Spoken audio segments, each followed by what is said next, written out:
how the bracket goes in there, we'll show that. Grab it from the top, grab the front lip, pull up on it, and then twist, and it locks in place. Okay? And we got to screw it in tight like that. Before you can install it, you got to break the shingle loose. Second course of shingles really helps with this. It's really dull, really dull. It'd be nice to have a nice sharp one over there and a little bit of lubricant on, a little WD-40 over goes a long way.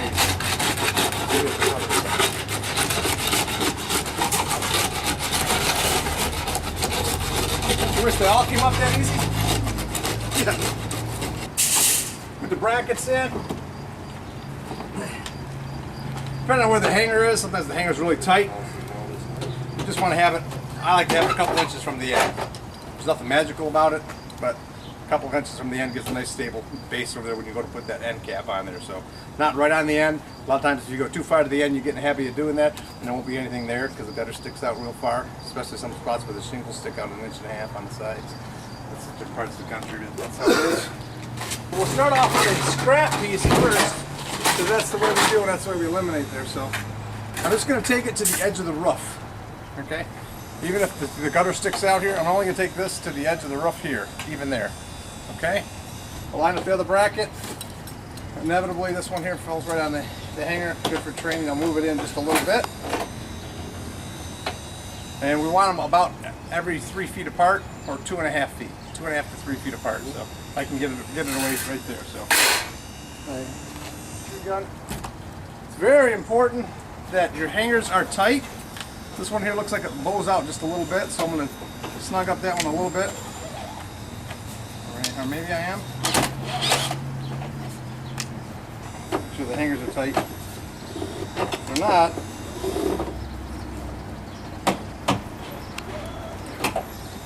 the brackets get in there tight. I'm pushing on the bracket so it gets up nice and tight. Next thing is going to find out what the pitch of this is. I got to lay this so it lays. Number one problem that I go out to is the job is not pitched right. And that what it means is it needs to lay flat on the bracket and then flat on the roof. You got to figure out where that is. Over there.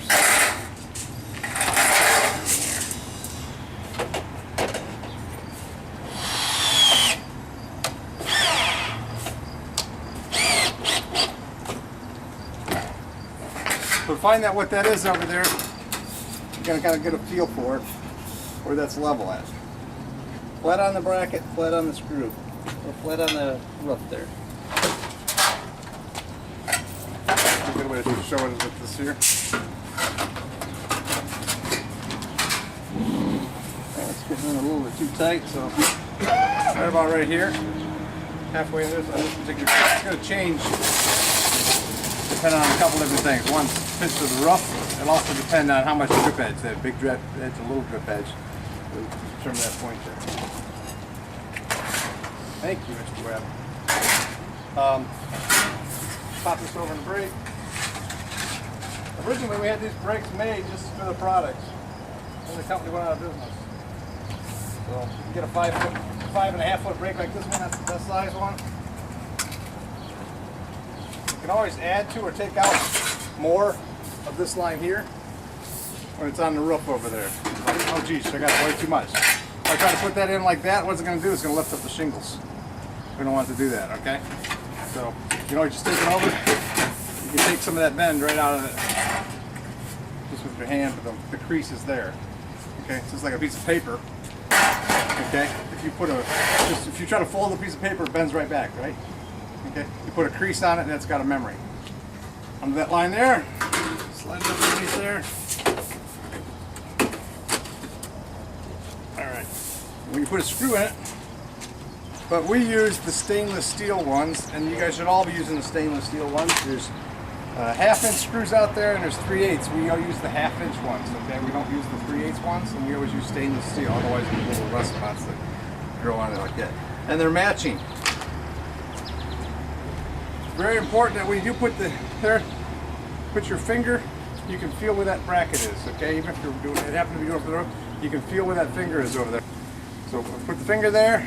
Know where it's got to go. You're going to put it right on the very back edge of where that bracket is. That bracket's going to be right here. I want to hit that screw right there. Why? Because if I put it out here, it's got very little ability to put leverage on it. So it goes all the way to the back of the screw. Even with the 6-inch brackets, okay, do the same thing. Okay, and I'll push it up forward. See, I'm gonna push it forward.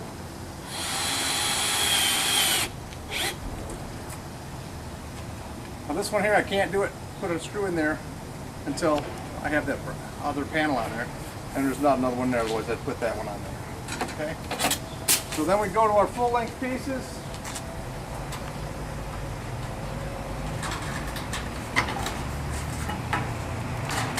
Should have the same bend on it.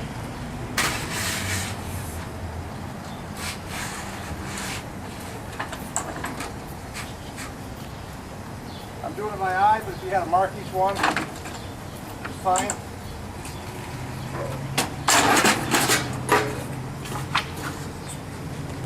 I'm going to use this to measure where my next bracket's going to go. Okay? And I also know I'm going to be putting my coming to the corner here. For illustration purposes, we're going with a different color. I'll bring this one all the way to there, so my mark's going to be right here. I can put my next bracket right there.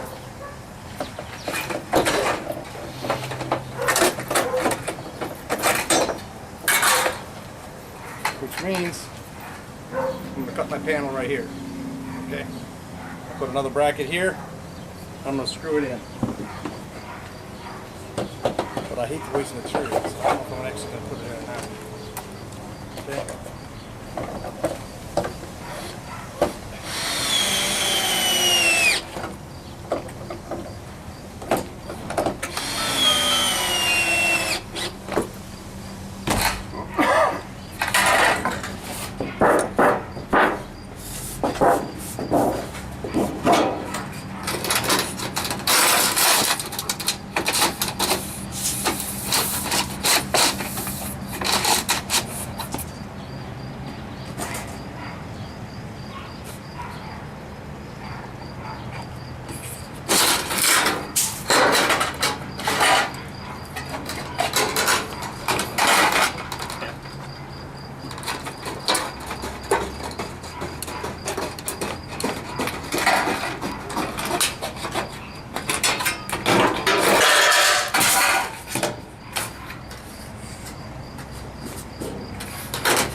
Squeeze in the nose, lock it in the clip, lock it in the clip, lock the clip.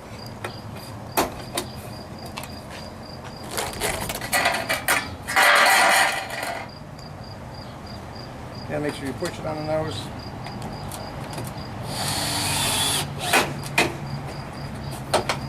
Make sure the nose stays nice and locked all across the zip screws.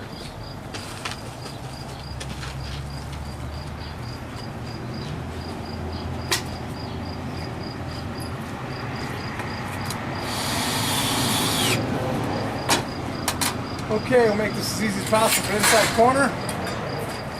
On the first one, I'll put a bracket in there.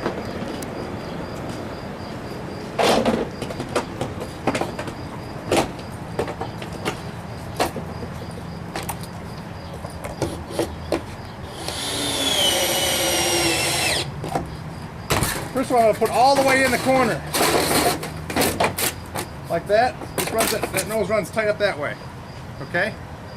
That's where that one's going to go. I can put a hanger, screwing back on this side.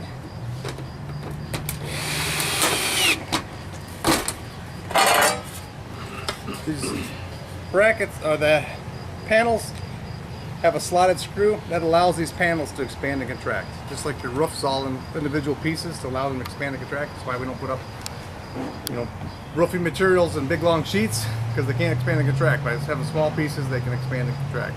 Same thing with these. If you don't, they will buckle. I saw companies that were first coming out there and they were securing this to the roof right over there. They'd heat up, these things would just buckle up on the roof. See, the roof lifts up this much in between, like 3 feet.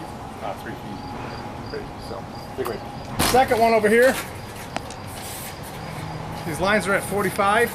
We're going to take off at 45. Just right off through there, and it's going to mate up there. We're going to cut that whole line all the way back and across like that, so it'll mate right up there.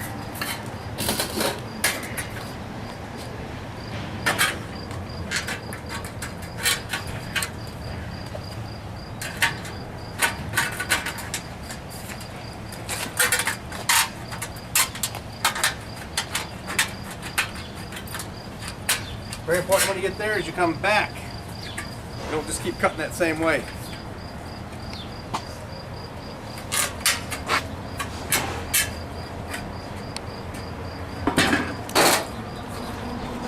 This will line up where this is going to fall into. A little bit more of that out of there.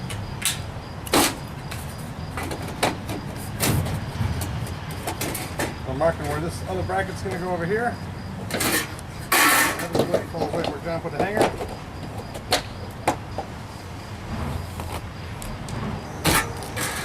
I want that little hole up at the top. Take out a little bit of this here. This piece is going to fit up in here. These pie-shaped pieces are inside ported panel. Notice the holes are denser than in the ported panel. And this is the valley port. Okay. The valley port's going to work its way up like this here. There's about 3 different applications around the country that it gets used for. Different ways. They've got metal valleys. They got different ways that they do valleys in different parts of the country. We're going to trim this. This can be used in a metal valley where the valley is coming out like this, and we actually bend it to fit the metal valley. Okay. In this case here, we just have it's called the California Valley, or well, this is a really strange valley here. These are 2 modular pieces. It can be used either way in the valley. All right. I do a lot of trimming off on this though. This is for different applications, so you've got to modify each piece to be able to fit your job. But this one here is going to go in like here.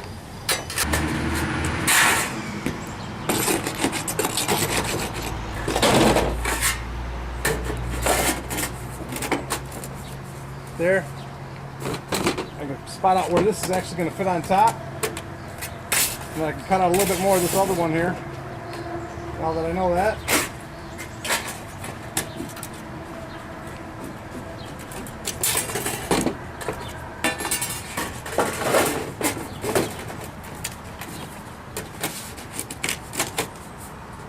I can stick it in just like that, but I don't want to let all this spot right here stops the water from flowing.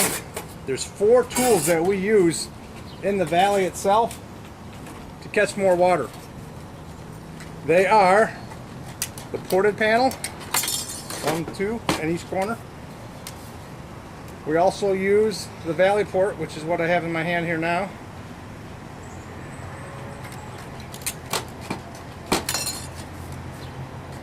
Basically trimming off the excess flashing that we use on other applications.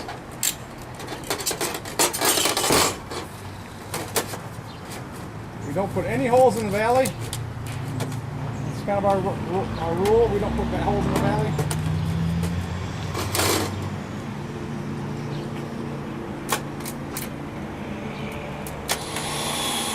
Or anywhere in the roof.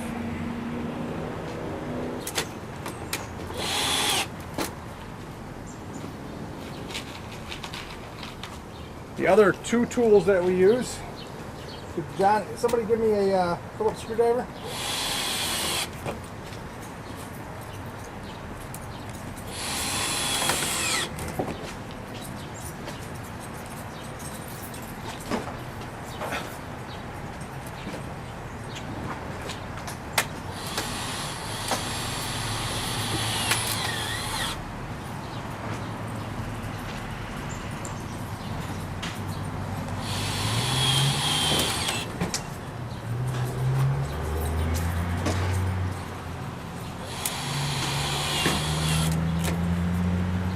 Phillips screwdriver hike. The other tool we use is called cheese grating. Put the screw in the hole in there and just bend it up toward the roof where the water is coming from. And this will basically turn that panel into a cheese grate and suck in more water. Try not to use, the more panels that you use, more of the 4 tools. The last tool is putting the roof diverter up here. Taking a small roof diverter, and breaking that channel up so the velocity of the water, that's usually when it's a steep, large valley, you break that water and send it across more of the ported panels, and then you change where you cheese grate based on where that water's coming from. Like this over here, something a little bit more than a 90, okay? Bringing the water back around it over there. So that's an easy way to make it. You don't have to make that. They also can be really short because you don't need a lot to catch it. Okay, you're just catching the water, kicking it to the left and the right. So the more of those you use, the more likely it's going to catch debris. Okay. Obviously, if a branch lands in here, can't warranty against that when stuff builds up behind it over there. What you're trying to, the more if you did this on every valley, it's not needed because you don't want to do it the big bad valleys are, and you'll get a feel of how much you need to do on each one of those valleys. The cheese grating catches a little bit more because it does catch stuff with more water, and obviously a diverter is actually going to catch it. The diverter doesn't go on the end like a splash guard. Doesn't go away at the top. It kind of goes in the middle. We want the water to go in there and dissipate over the edges over there. We've made a 40-foot valley work right over here in Granville on a condo. 40-foot valley from here to the corner. I think it's 42 feet over there. A couple things we did is we had 6-inch gutter. We used ported panels. We used cheese grating. We used all the tools to catch all the water right in that valley because inevitably the front door is right there. Okay, that's on the corner there. You also use the ported panels when you have a upper and lower downspout that's like 5 foot up on the roof. You might end up putting 2 ported panels in that area where that water's coming down. Whenever the water's been channeled, that's when we use the 18-inch ported panels. Okay? Whenever the water's been channeled. A downspout, what else channels the water? Valley. Okay? A valley. You might have a valley. There might be a fake gable here, just peeks up over here, and a gable's just a valley's coming down at an angle here. The gutter still goes across. The valley goes here. And then you put your ported panels right there where that water's coming down, and you cheese grate accordingly toward which way the direction of the water's coming from. Okay?